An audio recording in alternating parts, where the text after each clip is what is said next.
അപ്പോൾ ഇന്ന് കാണിക്കാൻ പോകുന്നത് വാട്ടർ ഈറ്റിൻ്റെ ഡേ ആണ്. അപ്പോൾ രാവിലെ എണീറ്റിട്ട് ഞാൻ ചായ കുടിച്ചു. രാവിലെ ബ്രേക്ക്ഫാസ്റ്റിന് അപ്പവും സ്റ്റൂ കറിയായിരുന്നു. അപ്പോൾ അത് കഴിച്ച് കുറച്ച് നേരമായപ്പോൾ തന്നെ ബിരിയാണി വെക്കാമെന്ന് വിചാരിച്ചിരുന്നു. ഞായറാഴ്ച ആയതുകൊണ്ട് കുഴിമന്തി വെക്കാമെന്ന് വിചാരിച്ചു. ഇത് എല്ലാവരുടെയും ഫേവറേറ്റ് ആണ്. അപ്പോൾ ഇത് എനിക്ക് ഇഷ്ടമാണ് ഉണ്ടാക്കാൻ വേണ്ടിയിട്ട്. പെട്ടെന്ന് തന്നെ നമുക്ക് കുക്കറിനകത്ത് കുഴിമന്തി ഉണ്ടാക്കി എടുക്കാൻ പറ്റും, റെഡിയാക്കാൻ പറ്റും. അപ്പോൾ അതങ്ങനെ 1 മണിക്കൂറിനുള്ളിൽ തന്നെ റെഡിയായി വന്നുമായിരുന്നു.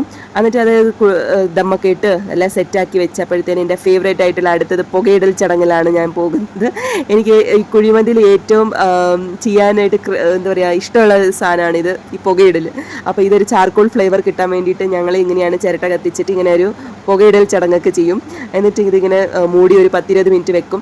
അങ്ങനെ വെച്ചിരുന്ന ഗ്യാപ്പിൽ തന്നെ എനിക്ക് ബട്ടർ ഫ്രൂട്ട് ജ്യൂസും പിന്നെ ഒരു മാംഗോ കട്ട് പീസൊക്കെ റെഡിയാക്കി തന്നായിരുന്നു സാജന. അപ്പോൾ അത് കുടിച്ചിട്ട് ഇങ്ങനെ റെസ്റ്റ് എടുത്ത് നിൽക്കുമ്പോഴത്തേനും ബിരിയാണി റെഡി ആയിട്ടുണ്ടായിരുന്നു. അത് പ്ലേറ്റിലെടുത്തിട്ട് പിന്നെ ചില്ലി ചിക്കനും പിന്നെ മയോണീസും എല്ലാം ഞാൻ തന്നെ ഇവിടെ വീട്ടിൽ നിന്ന് ഉണ്ടാക്കിയതാണ്. അപ്പോൾ അതൊക്കെ കഴിച്ച് റെസ്റ്റ് എടുത്തുകൊണ്ടിരിക്കുന്ന സമയത്താണ് ഞങ്ങളുടെ 2K സബ്സ്ക്രൈബ് ആയ വിവരം ഞങ്ങൾ അറിയുന്നത്. അപ്പോൾ തന്നെ അവിടെ ബേക്കറിയിൽ പോയിട്ട് ഞങ്ങൾ ഈ ചോക്ലേറ്റ് കേക്ക് ഓർഡർ ചെയ്ത് ഞങ്ങൾ അതെടുത്തു. ഒരു ചെറിയ കേക്കാണ് കേട്ടോ. അതെടുത്തിട്ട് വീട്ടിൽ വന്ന് എല്ലാവരുമായിട്ട് കട്ട് ചെയ്ത് ഷെയർ ചെയ്ത് കഴിച്ചു. അങ്ങനെ ഞാൻ ഡിന്നറിന് പായസവും പിന്നെ ഒരു പാത്രത്തിനകത്ത് ഐസ്ക്രീം ഇട്ട് കഴിച്ചു ഗൈസ്. അപ്പോൾ അത്രേ ഉള്ളൂ. Thanks for watching. അപ്പോൾ please share, comment and subscribe my channel. Thank you. By.